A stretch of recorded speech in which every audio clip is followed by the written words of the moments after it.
Hello everybody, and welcome to this video where I'm going to be giving a guide or tutorial for the features and hidden features of the Haslab 2 in a box. Right then, let's first start with the PK meter.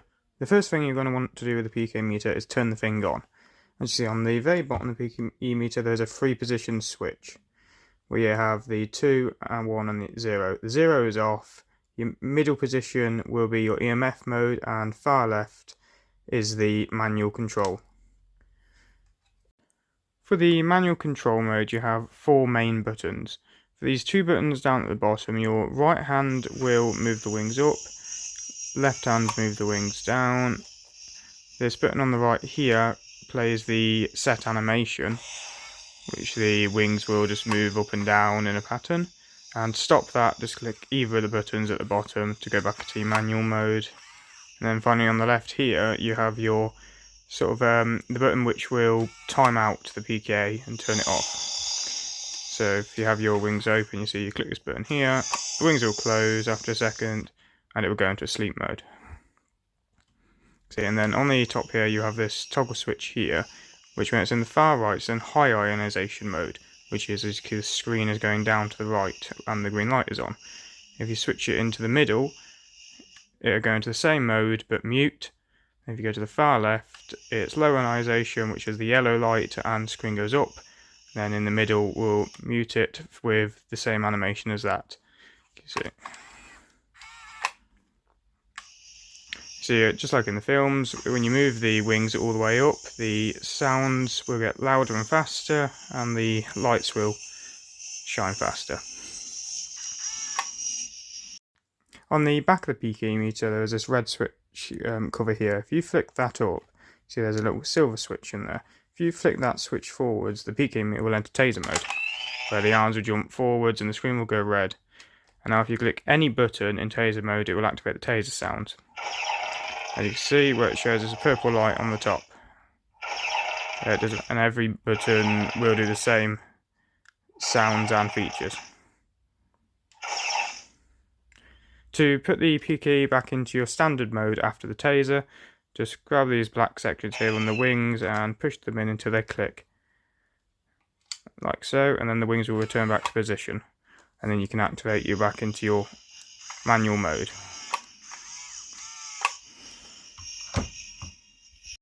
As for hidden features that I've found on the PK meter, the first one is if you hold the wings out and keep hold of the button, the PK will actually overheat.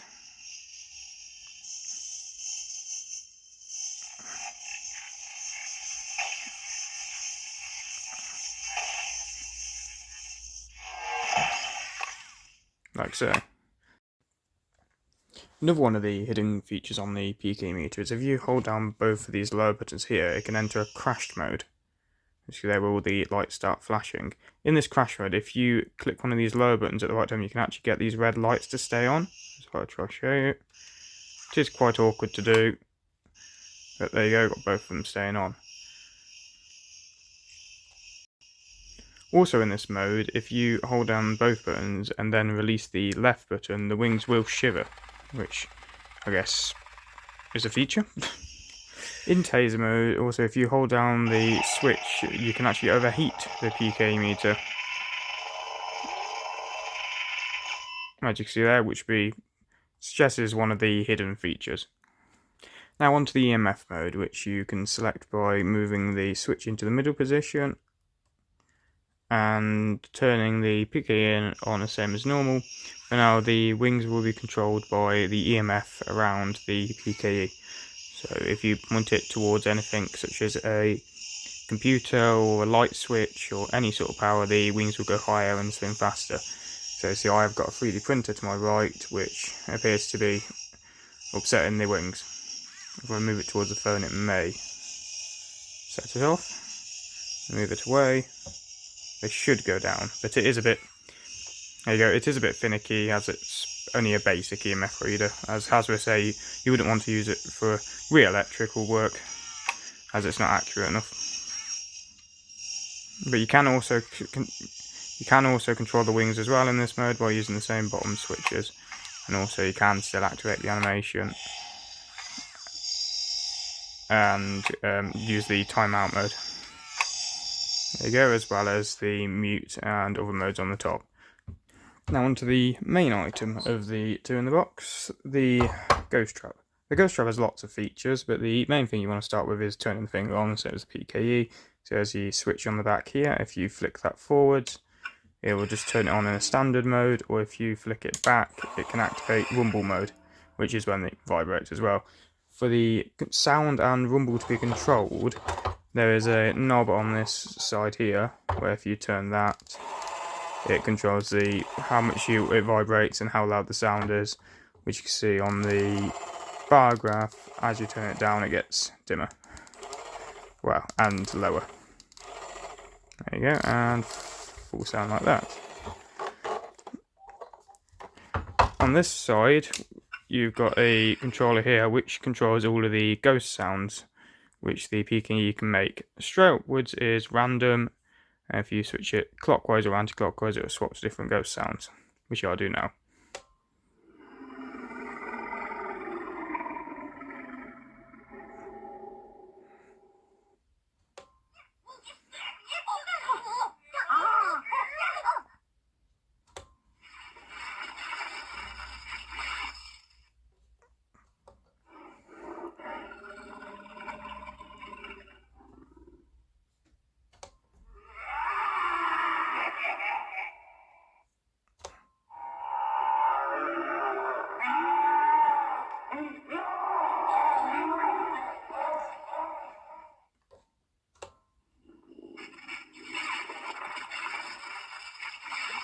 Again, also you can change these sounds by changing these bars over to the Ghostbusters 2 style, and there's different ghost sounds. Now if we move to the very front of the ghost trap, you have multiple switches on the front. Which there's the ghost sounds which will play periodically. If you select it from this switch here, if you have a straight up, it will play random ones. On the front here, on the right, first we'll start with this right hand switch with, you have no ghost mode and ghost mode. So I believe if you go clockwise, it's ghost mode, and you go anti-clockwise, it's no ghost mode. When the trap is in no ghost mode, if you double click the hidden switch under here or press on the pedal, it will play a shorter trapping animation, like so. And when you close the pedal, it will just do a short beeping animation like you've caught a ghost.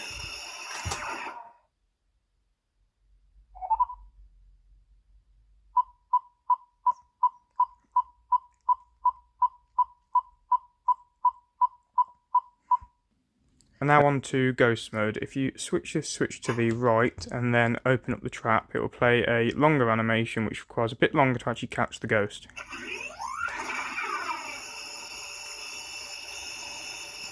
And if we close it,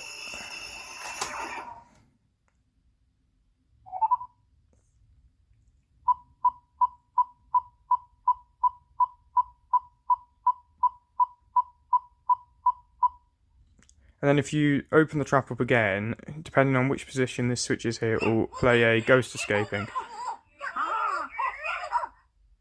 Like so, if I double click it now, there you go.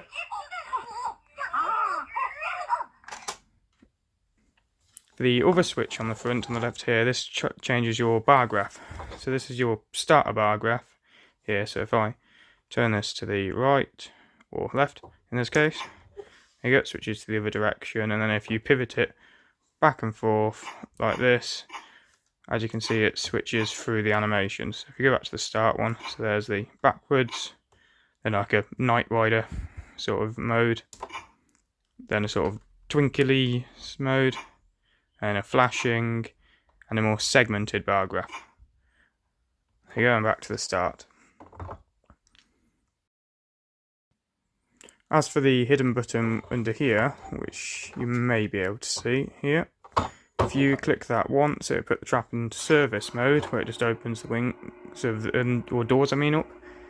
And if you click it again, it will go down. If you tap it twice, it will do the pedal, like it's got the pedal plugged in. On this as well, if you have it in rumble mode and you open the service mode, I found that the lights come on, but in no rumble mode the lights do not come on. There you go.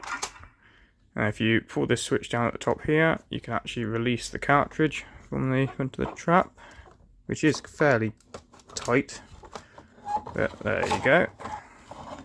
The cartridge is removed. Well, this is where you can put the batteries in the bottom here. It's just 4 AA batteries, which you just use some decent Duracells when it has to be. I have had issues with the lights and sounds with cheaper batteries or flat batteries. Another mode which could be classed as a hidden mode but isn't as strong, is if you hold this button down under here for 5 seconds or more, you go into spooky mode, or what my friends call afterlife mode. Which, when you go in this mode, the bar graph will slowly count down and then it will do a Morse code message.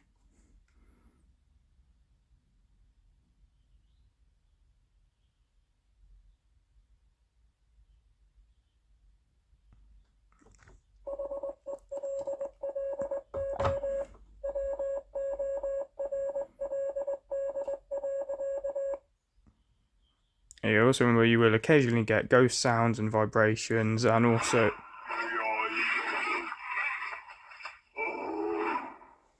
the trap will not open when you click the switch. And you do get some different sounds with the pedal plugged in, which I'll show in a moment.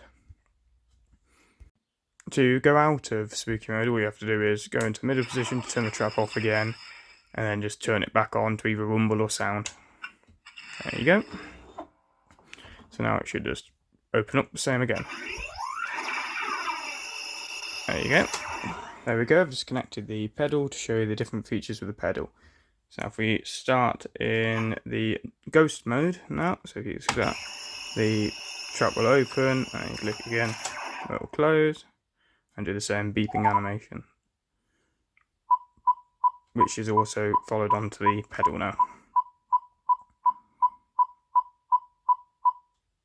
If I switch it to no ghost mode, and then press the pedal, there you go, it'll open the same. I've also found in no ghost mode, you can also, with the pedal on, you get the trap to overheat. If you hold it down, it'll try to open, but won't. After a couple of moments, it will overheat.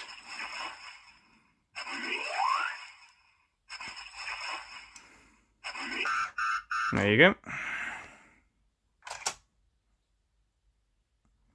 Then also in spooky mode, you can also get some slightly different sounds from afterlife, from where the trap won't open.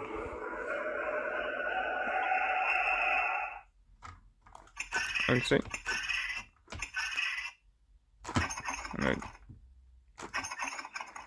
There we go.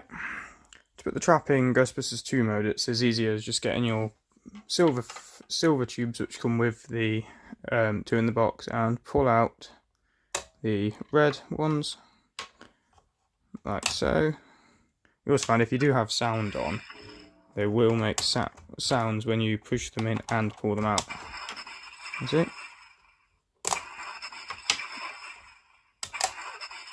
There you go, and then it's simple as just get your other ones and push them in like that. And now you'll have Ghostbusters 2 style ghosts. I'll show you now.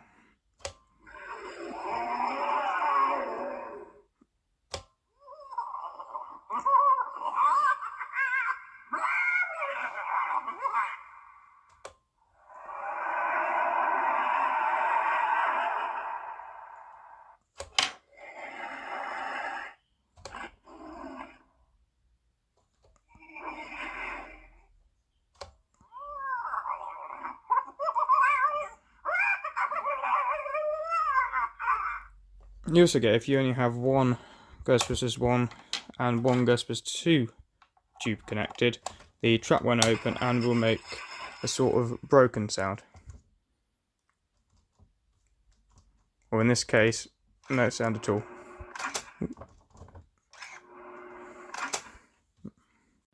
If you have one of each of the tubes, where the trap won't actually be able to open on the pedal or the or on the button, it'll just make an occasional electric sort of broken sound.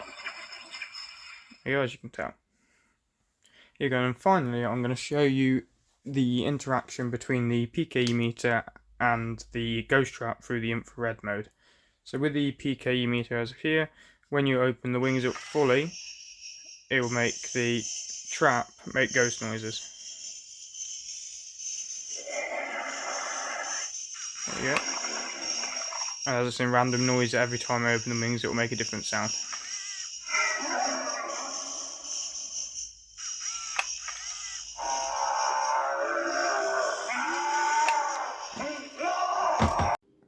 Thank you for watching. If there's anything I've missed or got wrong, please leave a comment and I'll create a short video or something else just to correct myself or add what's been missed. This 2 in a Box guide is brought to you by the West Midlands Ghostbusters and the Fate Look and Karma podcast.